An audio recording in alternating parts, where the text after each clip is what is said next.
Vamos a situarnos en un momento muy concreto. Año 587, quizá 586 antes de la Era Común.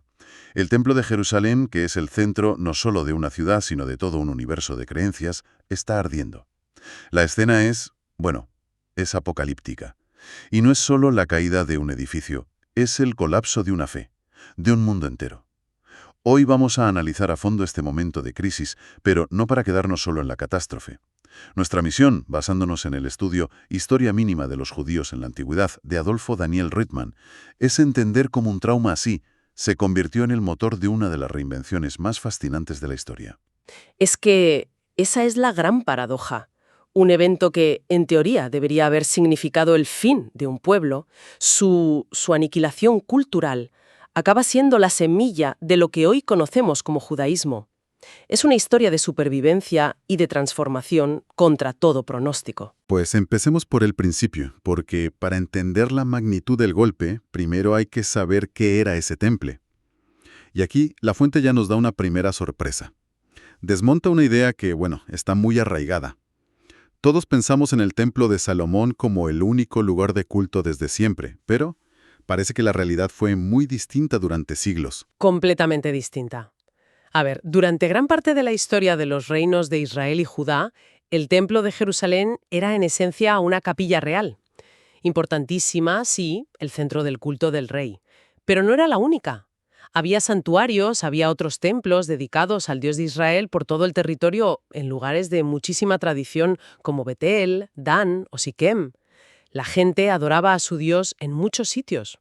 O sea que la idea de solo se puede rezar aquí, en Jerusalén, es algo que vino después. Mucho después, y no fue un proceso gradual, no, fue una revolución en toda regla. Ocurrió en el año 622 antes de la Era Común, con el rey Josías. Él impulsa una reforma religiosa drástica. El lema era básicamente un solo Dios, un solo templo, un solo rey. El objetivo era doble: centralizar el poder, claro, pero también purificar una fe que se había vuelto muy sincrética, que mezclaba Yahvé con cultos cananeos. Es esta reforma la que convierte al templo en el centro absoluto de la identidad religiosa.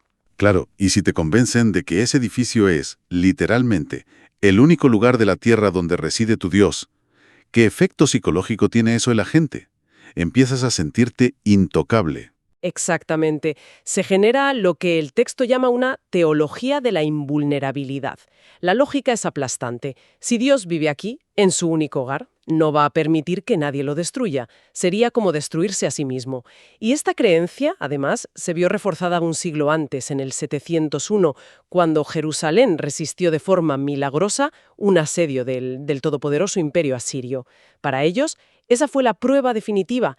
Estaban protegidos. Una protección que se va a hacer añicos, porque entonces llega Nabucodonosor II, rey de Babilonia. Y el choque con la realidad es de una brutalidad inimaginable.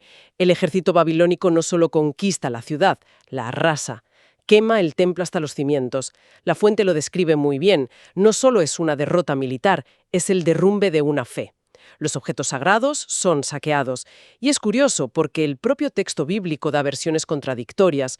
Una dice que los fundieron para aprovechar el metal. Claro. Eso es. Y otra dice que se los llevaron intactos a Babilonia como trofeos de guerra. Para humillar al Dios vencido. Es que el impacto teológico tuvo que ser demoledor. Es como si de repente las leyes de la física dejaran de funcionar. Todo tu sistema de creencias se demuestra falso de la noche a la mañana. Las preguntas que se debieron hacer son las que plantea el texto y son existenciales. ¿Son los dioses de Babilonia más fuertes que el nuestro? ¿Ha roto Dios el pacto que tenía con nosotros, con su pueblo elegido, y las promesas de los profetas? Peor aún, ¿fue un error la reforma de Josías? Poner todos los huevos en la misma cesta nos ha llevado a esto. Es el colapso absoluto de su visión del mundo. Y a esa crisis de fe se le suma la catástrofe material. Se acaban los sacrificios, que eran el eje de todo. Se acaba para siempre la monarquía de la casa de David, el pilar político. Y la élite, el cerebro del país, es deportada. La fuente no exagera, lo llama una verdadera hecatombe con tintes casi cósmicos. El fin del mundo tal y como lo conocían. Todo lo que les definía como pueblo, un territorio, un rey, un templo, desaparece de un plumazo. La gran pregunta es, ¿y ahora qué? ¿Es este el final? Y aquí es donde la historia se pone todavía más interesante, porque la respuesta empieza con el exilio. Pero la imagen que tenemos todos casi de película, de una deportación masiva, de todo el pueblo caminando hacia Babilonia, resulta que tampoco es del todo cierta. Monta, no hubo una deportación, sino varias, y no fueron masivas, fueron selectivas. Fue como una operación quirúrgica para descabezar a la nación. La primera, y la más grande, ocurrió casi una década antes de la destrucción del templo, en el 598. En esa primera oleada se llevaron a la flor y nata, al rey Joaquín, a la corte, a los altos mandos, a los artesanos. Un momento, eso lo cambia todo. No es que destruyen y se llevan a los supervivientes, es que ya se habían llevado a los líderes 10 años antes. Eso debió crear un vacío de poder tremendo en Jerusalén para cuando llegó el golpe final. Exacto. Fue un desmantellamiento progresivo. La fuente, citando los textos bíblicos, habla de entre 3.000 y 10.000 personas en esa primera deportación. Luego, con la destrucción de la ciudad en el 587, se llevaron a otro grupo más pequeño, menos de 1.000 personas, y hubo una tercera todavía menor unos años después. La clave es esa, fue una deportación de la élite, un drenaje de cerebros estratégico. ¿Y qué pasó con el resto? ¿Con los campesinos, los pastores? Se quedaron. A la gran masa de población rural la dejaron en Judea. Y esto es otra diferencia fundamental con los asirios, por ejemplo. Los asirios repoblaban los territorios con otras gentes para destruir la identidad local. Los babilonios no. Dejaron la tierra a sus habitantes, aunque, bueno, devastada y empobrecida. Entonces, cuando leemos en algunos pasajes de la Biblia esa idea de desolación total, de una tierra vacía, es más una metáfora que una realidad histórica. La fuente sugiere que sí, que responde más a un esquema teológico. La imagen de una tierra que guarda luto, vacía, esperando el retorno de sus hijos, tiene una fuerza narrativa y religiosa inmensa.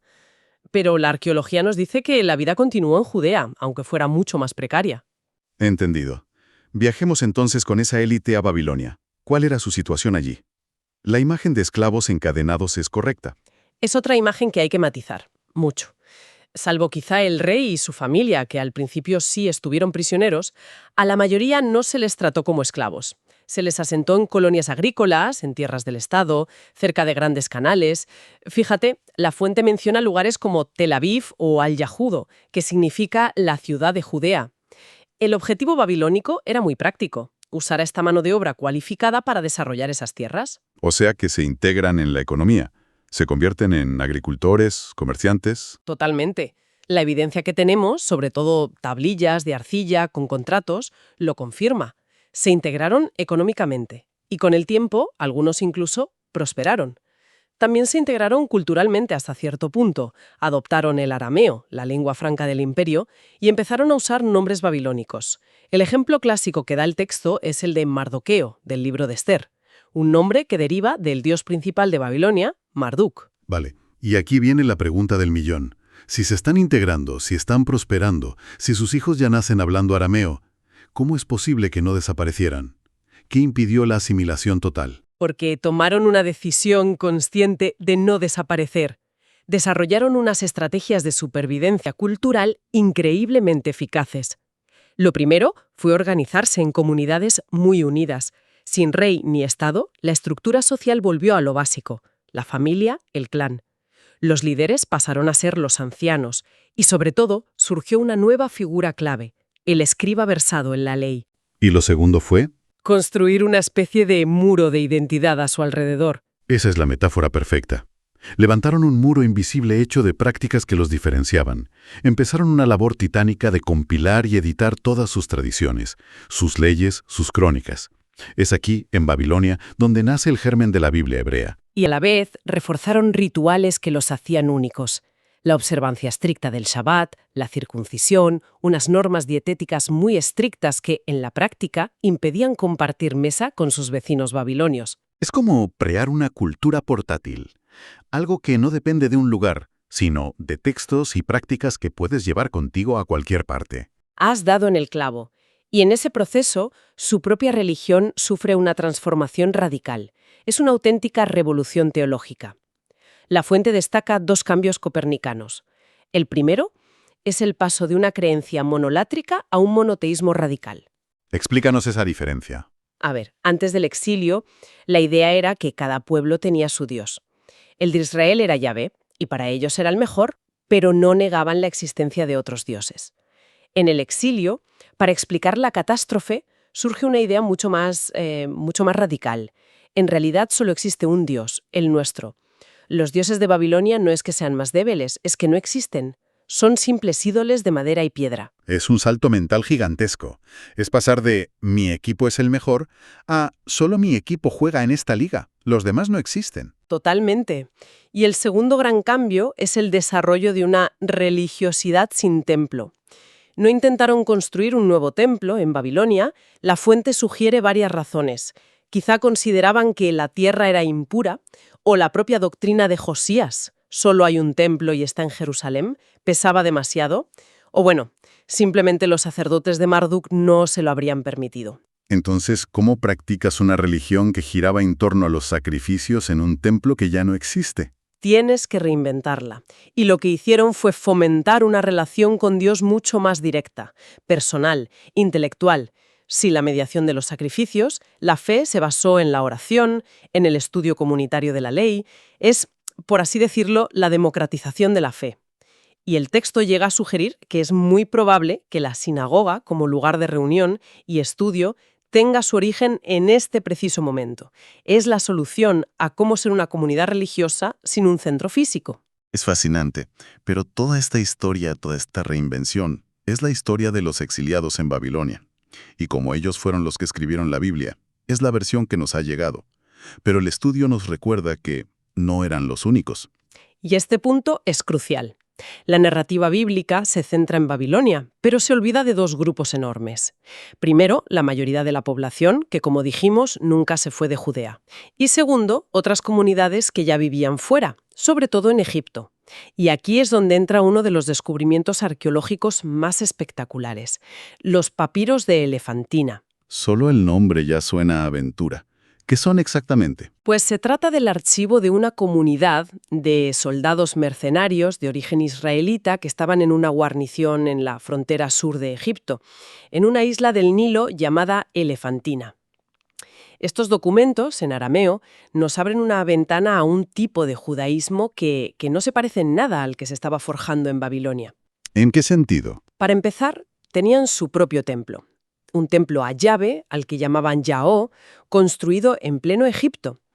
Y lo más chocante es que practicaban un culto que para los de Babilonia habría sido una herejía absoluta. Veneraban junto a Yahó a una diosa consorte, una especie de esposa divina, llamada Anat Yahó. Un momento, para el carro. Una diosa esposa para el Dios de Israel. Eso es una bomba. Es decir, mientras un grupo está desarrollando un monoteísmo estricto y radical, hay otro en Egipto que sigue adorando a una diosa junto a su Dios. Es como descubrir dos versiones totalmente contradictorias de la misma historia. Es exactamente eso. Nos demuestra que no había un judaísmo, sino judaísmos en plural. El hecho de que esta gente de Elefantina construyera un templo fuera de Jerusalén sin problema indica que sus antepasados salieron de Israel antes de la reforma de Josías. Eran portadores de una tradición religiosa mucho más antigua. Y por si fuera poco, en uno de esos papiros se encontró una versión de un salmo bíblico, el Salmo 20, que es incluso más antigua que la que tenemos en la propia Biblia. Es una foto de un mundo que se habría perdido. Increíble. Y la fuente incluso sugiere la existencia de otra diáspora temprana, esta vez en Arabia. Sí, es una hipótesis sugerente. Sabemos que el último rey de Babilonia, Nabonido, trasladó su corte durante 10 años a un oasis en Arabia llamado Teima. El texto plantea la posibilidad de que algunos exiliados de Judea, quizá como parte del personal del rey, se trasladaran con él, sentando así las bases de futuras comunidades judías en la península arábiga. Bien, hagamos balance. La destrucción del templo y el exilio que parecían el punto final resultaron ser el punto de partida.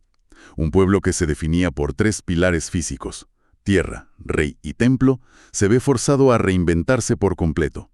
Se transforma en una comunidad unida ya no por la geografía, sino por algo intangible, un libro sagrado, la Torá, y un conjunto de prácticas que les permitían mantener su identidad en cualquier lugar. Esa es la gran transformación.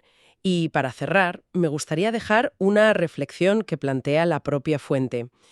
En ese crisol del exilio nacieron dos impulsos, dos almas casi opuestas. Por un lado, una ideología de exclusivismo étnico, casi de autosegregación para preservar la identidad, que a veces rozaba la xenofobia. Pero por otro lado, y al mismo tiempo, surgió una visión universalista, una idea, articulada por algunos profetas, de que la dispersión no era un castigo, sino un plan divino para que Israel fuera una luz para las naciones. Y la pregunta que queda en el aire es, ¿cuál de esas dos corrientes, la particularista o la universalista, ha tenido un eco más fuerte a lo largo de los siglos? Y sobre todo, cómo vemos tensiones muy similares hoy, no solo en el pueblo judío, sino en cualquier comunidad que lucha por mantener su identidad en un mundo globalizado.